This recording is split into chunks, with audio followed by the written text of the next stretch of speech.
তো হ্যালো বন্ধুরা, আজকে আপনাদের কাছে শেয়ার করতে যাচ্ছি আমার রান্না করার অভিজ্ঞতা। মেসের রান্না খাওয়ার থেকে শতগুণে ভালো নিজে রান্না করে খাওয়া আজকে বুঝলাম। তাই এখন থেকে আমি নিজে রান্না করে খাবো, নিজের ইচ্ছা মতো, যেটা খেতে মন চায়। তো আপনারা আজকে দেখুন, আজকে আমি ডিম ভাজি দিয়ে তরকারি রান্না করব।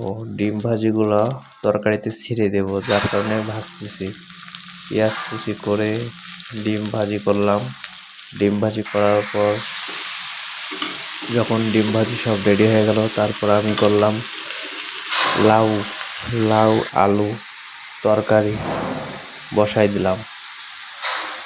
বসাই দেওয়ার পরে সিদ্ধ টিদ্ধ করে, ঠিক আছে, নিজের ইচ্ছা মতো নাড়িয়ে চাড়িয়ে যখন সিদ্ধ হইল, জানি না কীরকম হবে। সিদ্ধ টিদ্ধ হওয়ার পরে ডিমগুলো ছেড়ে দিলাম। ছেড়ে দেওয়ার পরে এই হলো অবস্থা বর্তমান। মনে হচ্ছে ভালোই হবে। কেমন হবে আপনারা বলুন তো। রান্না কিন্তু রেডি। তারপর করলাম লাউয়ের চোষা ভাজি।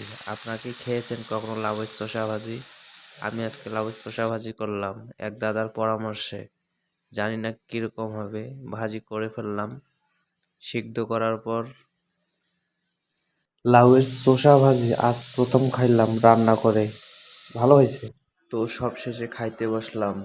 তো খেয়ে দেখি অনেক টেস্টি হয়েছে আমার হাতের রান্না।